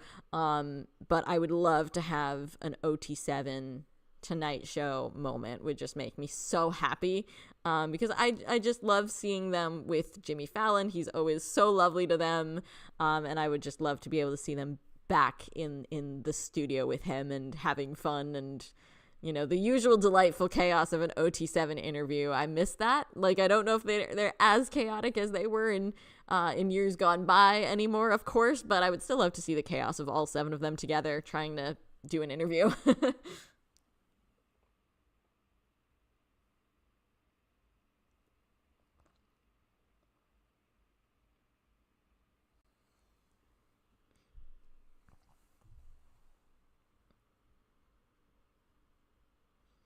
What other than the Tonight Show, I haven't thought too much about like other like promotion I'd love to see them do, but maybe you all have thought of like any that you've wanted to see or have been hoping for, and if you have any ideas like that, I'd love to hear them, because I'm sure there's probably a few that I'm just forgetting right now that would be really, really awesome.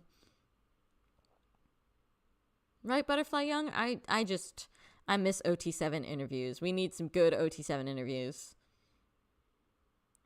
I'm also hoping another really good source of information about an album is always when they would do press conferences before the, you know, like right before the albums came out. And those were always like big, long interviews, sometimes with press, sometimes without press. And, you know, just an opportunity for them to just talk about the album and the songs and the concepts. And I would love to see something like that. I know they used to do like like pre-album broadcasts where like they'd be waiting for the album to drop and they'd do like, you know, back in the day it was a V Live, now it's a Weverse Live, and those were always really fun too.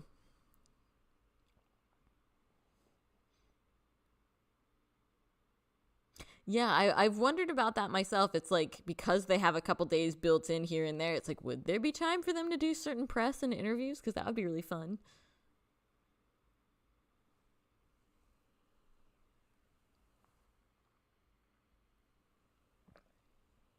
It's always hard too when they do press here in the United States, because a lot of times interviewers just don't get them, which is part of why I would love to see them on the Tonight Show, because Jimmy Fallon always just gets it and has such a good rapport with them, and I'm like, that's the one I want to see the most.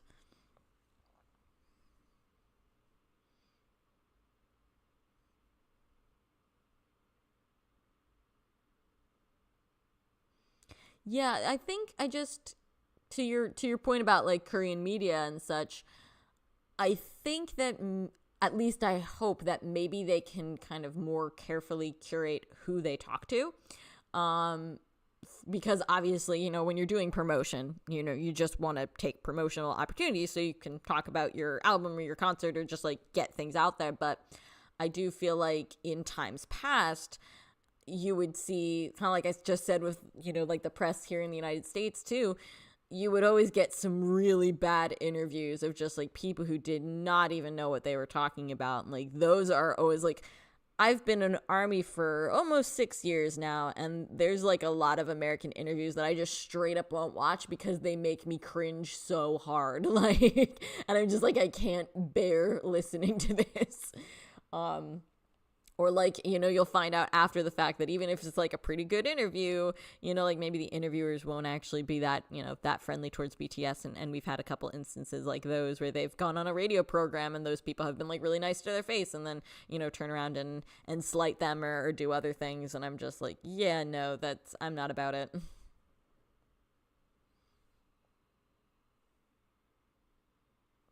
Ebony, I agree. I know that I don't believe Corden's show is on anymore. James Corden's show is on, but I mean, like, could he freestyle it? He probably doesn't have, like, the intellectual property rights to carpool karaoke necessarily, but it would be fun if they could do, like, a kind of version of carpool karaoke and, like, it could be on YouTube or something, even if Corden doesn't have a show anymore. Joanna, yeah, almost so frequently when there's like a US, you know, interview, it's like the worst question you've ever heard. I remember when they were on the red carpet for the Grammys, the year that they were nominated for Butter, they were like literally asking them like, "Oh, are you going to like play any of the slot machines?" Like, and I'm just like, are you that's what you want to ask them? This is what you want to say? Like, you know, and you just like, oh God, it just makes me want to like bang my head against the wall. Like, it really does. Every time I hear, you know, like those vapid, shallow questions, I'm just like, oh God, I'm gonna melt.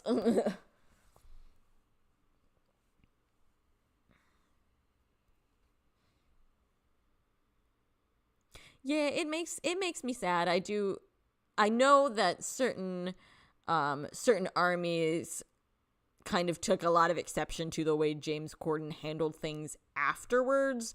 You know, and I think there's definitely varying degrees of like you're allowed to be mad at Corden for that. You know, like there are definitely, I respect all varying degrees and emotions and reactions to some of the things Corden did afterwards, but there were some, you know, definitely some iconic moments, and I do love carpool karaoke, you know, despite any other things and other problems that Corden might have had as an interviewer, you know, or as a show host.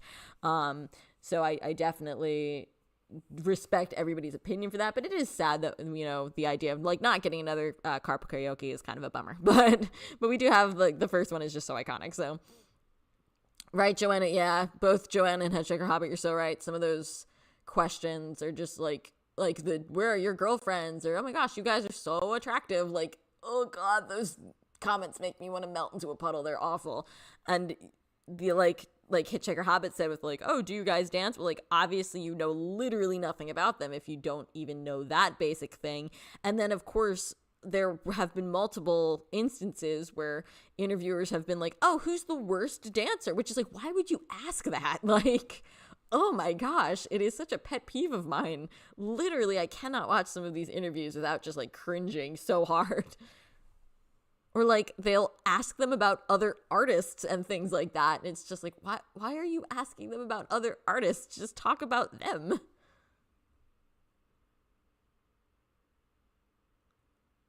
Yeah, unfortunately, any type of event they go to, they won't really be able to curate, you know, who they're talking to, unfortunately. But in terms of like actual, we're going to this thing to do promotion, I think they're very discerning, and you know, will make a good choice. That's my faith. I have faith in them to make good choices in terms of who they let interview, you know, get interviewed with them.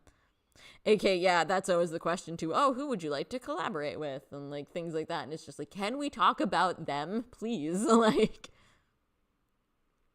AK, yeah, I would agree. It would be nice to see them be able to go onto like music platforms where they can talk about the music instead of going on other, you know, places where they're just, because like, and it's not just BTS that get asked these stupid questions. Like, I feel like anymore, all interviewers want to do is like create like a little viral moment, and like sometimes it's so cringe inducing. Like, Or they'll like, I feel like a lot of times they will try and do like games, to kind of make like those, make the interviews, more accessible or more fun. And it's like, I don't mind that because sometimes that can be really cute. But other times it's like in lieu of an actual interview to talk about actual substance, it's just like weird time filler, it's very strange.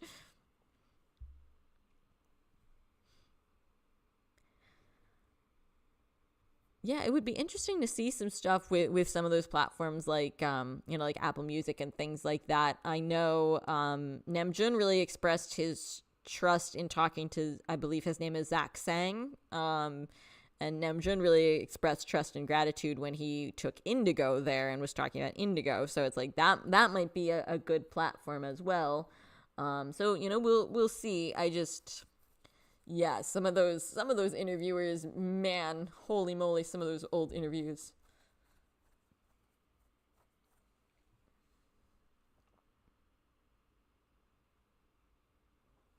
Yeah, it's just and like I I'm a huge fan of the documentary series that they released around the time of Wings and the Wings concerts, because you all know I love Wings. But it always jumps out at me. They will use clips from like radio hosts or like commentators talking about BTS, and they'll use those audio clips in the show, in the documentary series.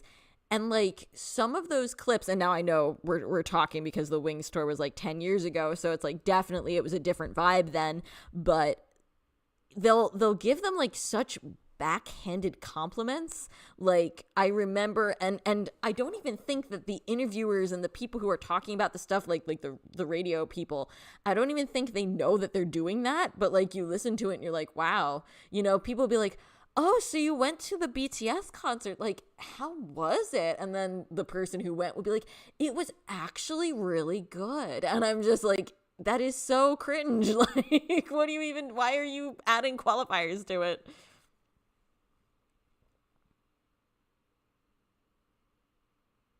Butterfly Young, yeah, I would agree with that. Like, if you can have, like, sort of, like, the fun interviews, because, I mean, I feel like a lot of us probably, when we first became ARMY, were finding, like, funny interview compilations. Like, I know when I became ARMY, I was getting involved in BTS and getting to know BTS because I was watching compilations of, like, chaotic interview moments, and it was wonderful. So it's, like, I definitely don't mind, like, the funny, silly stuff, the game stuff, and even the members during their solo work did some of those like more fun kind of gamified interviews. But like you said, a balance, a good balance is what I think we need the most of, just like, and I don't even mind because like in some instances, some of those interviews were more gamified, but they also were still asking them questions about their music. And it's just like, we can have both. We can multitask. Exactly, Butterfly Young. Yeah. It was a very different atmosphere with some of those early interviews where it's just like, hey, we take what we can get. We just want them to be able to have FaceTime, to be able to talk and to explain who they are. And we will take anything. But like, I hope we don't still have to keep doing that. I hope that, they can maybe curate their media a little bit more, who they take their interviews to. I know, right, Sonia? Me too. It's just like, just Google it. Like, it's not even that hard. You don't even have to do anything. I think I've said this before in previous live streams. One of my biggest pet peeves is like not doing basic fact checking, because like I have a magazine. It's a Time article from a couple of years back at this point, probably like 2021, if I had to guess. I'd have to go look at it, honestly, and see when it's dated from. And there's like multiple factual errors in it that you could literally figure out with the briefest of Google searches. Like, I remember the one that jumps out at me is they said that Blood, Sweat, and Tears was the title track in Love Yourself. And I'm like, literally all you have to do is Google that song, and Google will tell you in 0.2 seconds that it is not the title track in Love Yourself. Like, why are you not doing basic fact checking?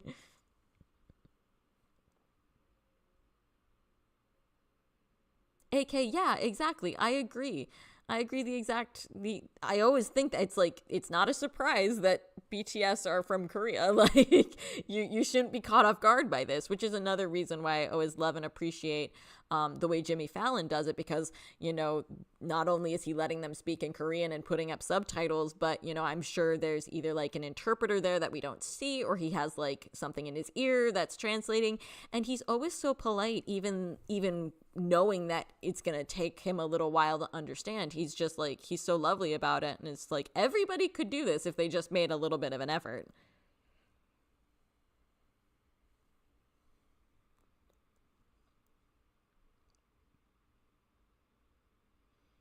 But yeah, so I'm hopefully manifesting some like good interviews for them when they come back, some like good OT7 promotional activities where we can actually talk music, and like let's have a little fun too, but like let's also talk music.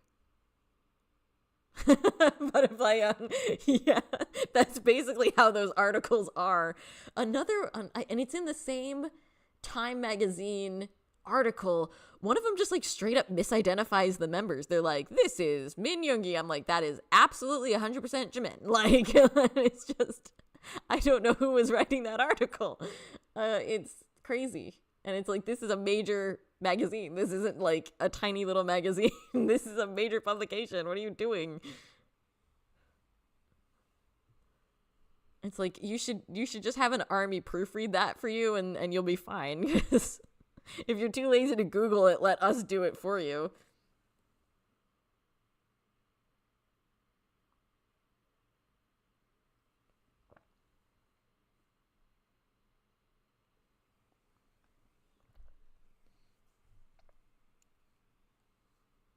Yes, me too, Sonia. Manifesting some interviews on the artistry, like, and I think that's another reason why I'm really glad that this album is kind of so rooted in a Korean concept, because I think just being able to hear them even just talk about that, like even if an interviewer is asking them like, oh, so what does Arirang mean? And like, I'm really glad that they can talk about that. Cause like, do you all remember those interviews, like so many interviews that they did around the time Butter came out, and like every interviewer was asking them, what does it mean to be smooth like butter? Like, and we're asking them questions about butter, and I'm just like not the song, but like butter, the actual like food substance. And I'm just like, I want to hit my head against the wall. This is so painful. Yeah, AK 100%. Like, whenever you see some of those like, like non-fact checked things, like, articles that are just very obviously written by somebody who doesn't care, it's like, that is so unbelievably disrespectful. I remember, this was a couple months ago, so I don't remember if it was in a live stream or a video, but I remember Boris City Magazine was talking about an article that was written around the time that Map of the Soul Persona came out, and I forget if it was an article or a review or what, but it was like horrendous. It was so unprofessional, and I'm just like, how are you people even allowed to get away with this? Like, I'm not saying you have to love everything that BTS has ever put out. I still want you to do an actual honest review, but when you just don't care and don't bother to do your research and just are like that dismissive, it's like, that is really gross. I don't even know how you're able to do that and still have your job. Like, hot take, sorry.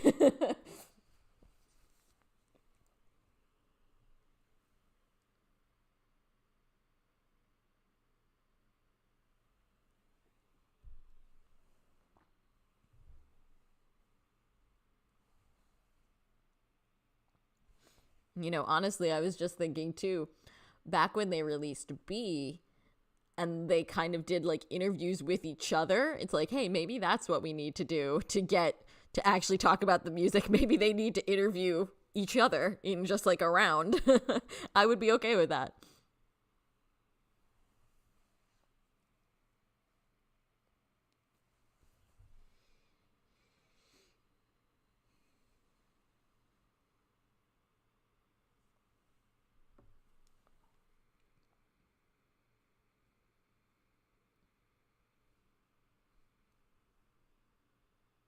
Yeah, AK, you're 100% right. Um, I think the exact same thing, and it's just, it's not fair, and it's upsetting, and I don't know what this comeback is gonna look like, and how people are going to receive it, and how people are going to act. But yeah, it is, I think, unfortunate that there will always be some level of that.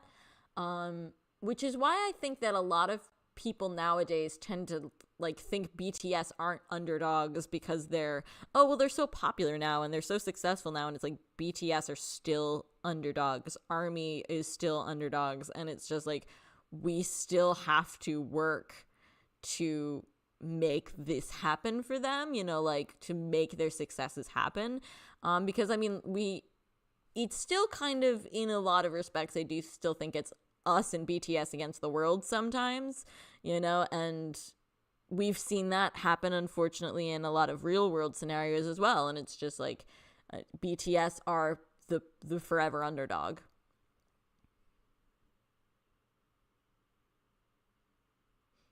Right? The members are the best interviewers of BTS. The members know what questions need to be asked of the other members, and it's still a lot of fun. I like that description, Butterfly Young. Yeah, and I think it would be very cool if this album and like the process of promoting it and, you know, everything, discussing it, theorizing about it, if it was both this really massive project and this very personal project in scope, which I agree, it does kind of feel that way because of how, you know, Korean centric the idea is. And honestly, I love the fact that it is very Korea centric, but I feel like all of us can absolutely relate to it, even if we're not Korean. And like, that's very exciting. And so it does have this big, broad cultural element and then also like this smaller personal element. And I'm very excited by the idea of those two things coming together. And I would love for it to both be this big, huge, you know, global spectacle as we get like the tour and everything. And this is BTS's comeback, and also like kind of this quieter personal thing would be very, very cool. And if anybody can manage that dichotomy of concepts, I think BTS can.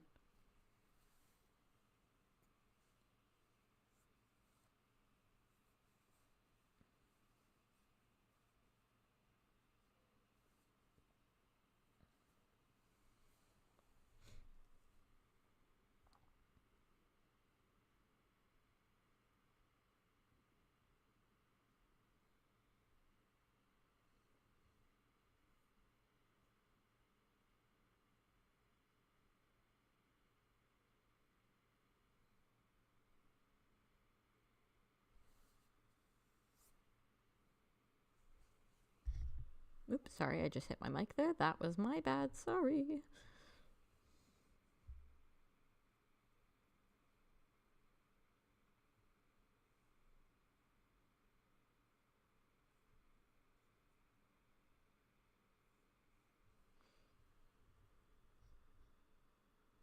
Yeah, I think you're so right, Butterfly Young. Even I think you could say, technically, I mean, I think the crazy thing about BTS is you can say that about like all of their concepts, which is amazing when you consider how like huge some of those concepts were. You know, when you look at something like, I know they very much came to see like the Love Yourself albums where like they were like, oh, that became very external, but that starts off as a very internal process of just like, how can the world learn to love themselves, external, and also how can I learn to love myself, personal, you know? And it's just, I love that element of bringing together these huge concepts and these small concepts.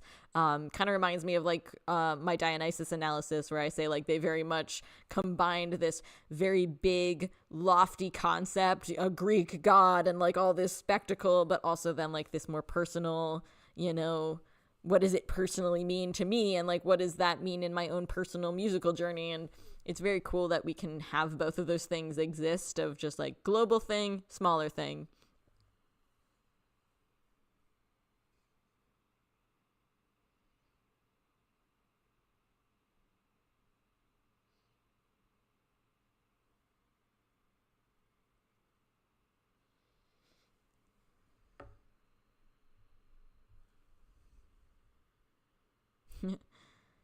It's hard though. I know. I do hope that we can all enjoy the comeback and just, you know, kind of, it's going to be like a crazy roller coaster ride, you know, and it's just like, you know, it's kind of a stop and smell the roses type of moment of just like be in the moment and enjoy everything that's happening. But like, I think we are also going to stress a little bit. I think it's inevitable. I know I'm sure going to stress a little bit. For me, at least, this is just how my own brain and emotional process works. The stressing actually sometimes kind of helps me enjoy it. You know what I mean? Because it's just like I'm stressed, and then I'm here, and oh my gosh, this is amazing, and it's all been worth it, you know? And so, I don't know. I'll try not to stress, but it's hard. Ooh, yeah, Butterfly Young. I like that. Very much like respect, you know, where it's like they take a word and just kind of like how do they personally feel about it. I mean, that's what has me most excited about Arirang as their title and concept and everything is just when you look at it and how many things it can mean, just that's really exciting to me, and how it can be a song about love or a song about longing or a song about loneliness or a song about resilience, you know, and it's just it has one meaning if you sing it in this setting, and it has another meaning if you sing it in that setting. And I think that's so interesting and so cool, and I can't wait to see what they do with that idea, because that is just, whoever suggested that idea, it really does fit BTS so well, and it fits just what they do and what they talk about. And I really hope, as we hear them say that this is a very BTS album, I really hope that, we can see BTS, because like BTS and the way they talk about concepts, they have such a unique perspective on it, and they have such a unique way of delivering that perspective. And so I really hope that this is a story that only BTS can tell.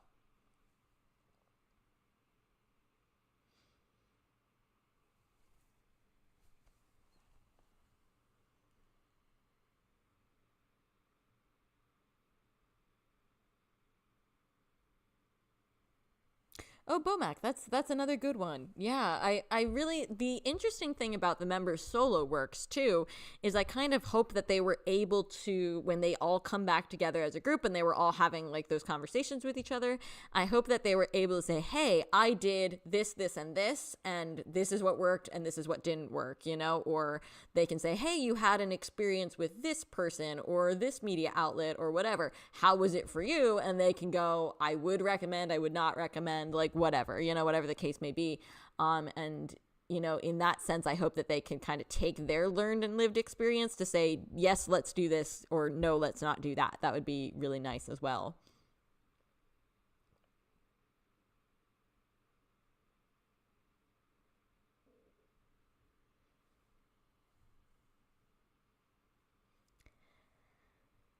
I will be starting to wrap things up relatively soon, within the next couple minutes. So if there was any other thoughts that you all had, either just about general BTS chatting like we have been, or specifically tour chatting, let me know.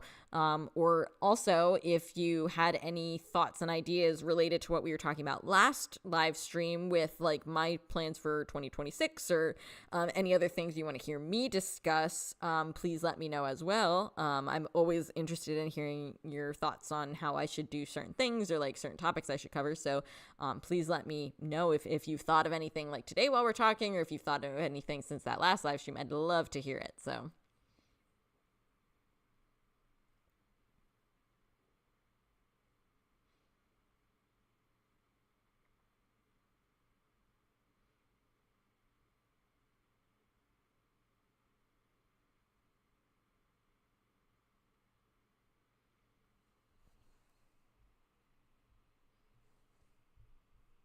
And for anybody who came in a little bit later, and didn't get a chance to see my housekeeping slide, like I was saying earlier, my Welcome Home BTS for the video for the Machinays is out now, and then my one for Yoongi is in progress. Thank you, AK. I'm really looking forward to getting that video to everybody. I think it's coming along really well. I'm very excited to talk about all of that with you.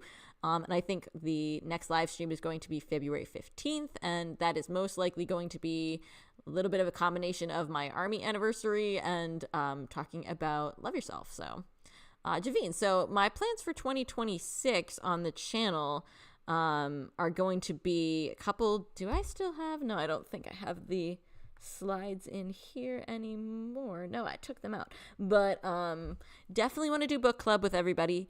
Definitely want to do a couple of other videos. We had mentioned Power of Purple as a video that I want to do, talking about like the unique bond between BTS and ARMY. Definitely, like I said at the beginning of this live stream, I would like to do a video on Love Yourself as a concept and how BTS made that so unique. So those are definitely on the list once I am done with the August D video. Still want to do a video. I've been talking ever since I did... Sonia, so I actually have videos for the other members of the Hung Line because these were all supposed to be for when the boys got out of the military, and you can see how successful I was with that. But I did actually manage to get Jin and J-Hope's videos up kind of around the time they got out of the military. So I have the video about the astronaut for Jin, and then a literary analysis of J-Hope's work. So I have those, and then I did a mixtape analysis of Mono for Namjoon. So those are up on the channel as well in my Welcome Home BTS playlist.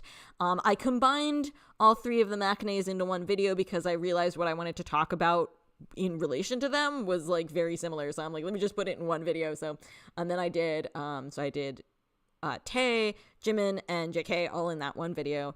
And then Yoongi is the last member whose video I am working on. So after that, I'm going to be getting into some, like I said, some other analysis. I have a concept that I've been working on for a while, which is like tracing like dystopias and apocalypses in BTS's music videos, which I know sounds really dark. But I think it's kind of interesting the way they play with those themes and where those themes come from and why those themes are so resonant. So I definitely want to do that video. And then, you know, I'm not going to get all of that done before Arirang comes out. So like, I don't know if talking about Arirang is going to be more of like a live stream thing, or if I will eventually make videos. We'll have to see what we get, of course. Oh, Sonia, thank you. I am so glad. I'm so glad that you have been enjoying everything. Yeah, I know my video output is quite slow, but I'm really glad you've been enjoying what there is so far, and I promise I am working very hard on the next one, so... Bomac, that would be awesome. Highlight medley. Yeah, so there's a lot of plans that I'm making for 2026. I talked about that a little bit in my previous live stream. So if you want like the full scope of my plans, that's near the end of that live stream where I kind of talked about some of my ideas. Always would love to hear like your ideas for how certain things should work, certain things that I should be talking about. I'm always happy to hear everything. And we'll definitely be doing a lot of lives. Oh, I love doing it. So like, thank you so much for, being here to see everything and to consume the content, because I would probably be making it even if like nobody was watching, but the videos have enjoyed so much more success than I could have imagined. And I'm, really grateful to all of you for watching and for coming to these live streams and being like part of the Discord server and just consuming everything that I do is really awesome. And I really appreciate it deeply. I love being able to do it. And so, yeah, so I'm just excited to see what we get next. And I would love to see what you guys would love to see from me. I would love to hear your thoughts so that I can make content that is useful to everybody in their own ARMY journeys and useful to what they want to know and learn and things like that. So we can do it together. So as always, just always feel free to leave me your thoughts, whether it's like in the comment section, because all of these live streams go up on my channel to watch after the fact. So, you can always add a comment if something comes to you later, or if you're on the Discord server, you can always hit me up with something, leave a comment in the community tab of my channel. I always love hearing what you guys think and what you're hoping to see from me. So yeah, so definitely let me know.